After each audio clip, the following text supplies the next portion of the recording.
Joining me now, Republican Congressman from Ohio's 6th District, Representative Bill Johnson. Congressman Johnson, thanks for being here, sir. You're welcome. Thank you for having me today.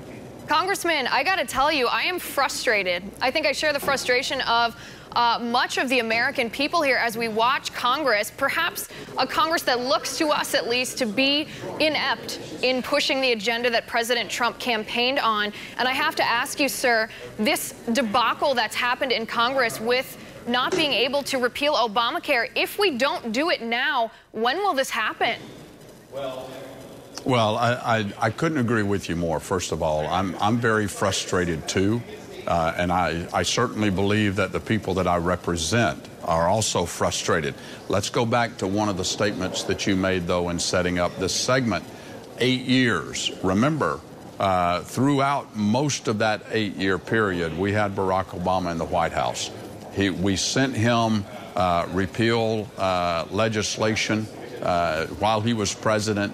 He vetoed it and refused to sign it. So for most of the 8 years, we were not going to get support from the White House to get this done. Now, I am frustrated that the House has done its job, that we sent a bill to the Senate that would cut the Obamacare taxes, that would reduce the deficit, that would give the American people more choices to quality health care and protect those with pre-existing conditions.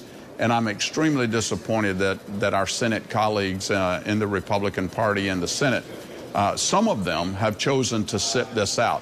I hope that they change course and that they reconsider before it's too late. I'm glad that Leader McConnell said that they're going to continue to work on it. It's very important that we get this done. Because Obamacare is failing, and it continues to fail more every day. Right, and that burden falls, of course, on the backs of us everyday Americans who are facing higher premiums and higher deductibles and less choice here. But you make a good point. I want to drill into that just a little bit. I mean, when you talk about the fact that Republicans in the House and Senate sent Obamacare repeal bills to the desk of President Obama, I mean, that was when there was a Democratic president. It was almost obvious that he would veto that. Now we have a Republican president who campaigned on repealing Obamacare, and it's mind-boggling to me in a sense that there can't be some sort of agreement to get such a bill onto President Trump's desk now. How come, sir? Well, I can't speak for the Senate. I can only speak for what we've done in the House. And I share your frustration and obviously the frustration of millions of Americans who are asking the same question: what's wrong in the Senate? Why can't we get our Senate colleagues to come together and get this done? I don't think the party's over. I don't think the fight is over.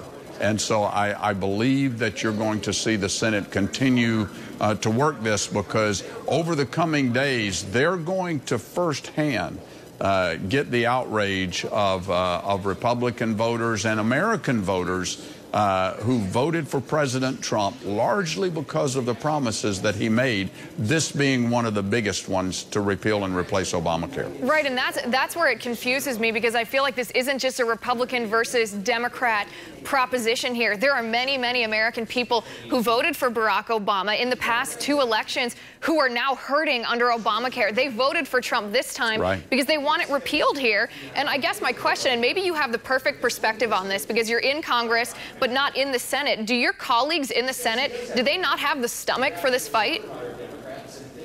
Well, again, I can't speak for individuals in the Senate. I know, for example, that Senator Rob Portman has been one of the ones at the table to try and come up with a solution that would work. And I'm sure that there are others as well. But at the end of the day, the American people are going to judge the Senate on whether they do or they don't get this done. And I'm hopeful that Leader McConnell is going to be able to rally the Senate to go back to the table, come back to the table, and let's roll up our sleeves and continue this work. I mean, he's already said that they're going to be in session the first 2 weeks of August in the recess period. They need to be able to get this done. So let's stay at it. Right, and let me just rewind just a moment and ask, even from the House side here, both the House of Representatives and the Senate, why not just pass a flat repeal bill as simple as you possibly can? One sentence that says, as of right now, as of the signing of this bill, the Affordable Care Act is hereby repealed in its entirety. Why not go back to the beginning and do it that way? Well, I think part of the problem is that there have been so many regulations and so many executive orders issued under Barack Obama that put Obamacare in place, that implemented the law.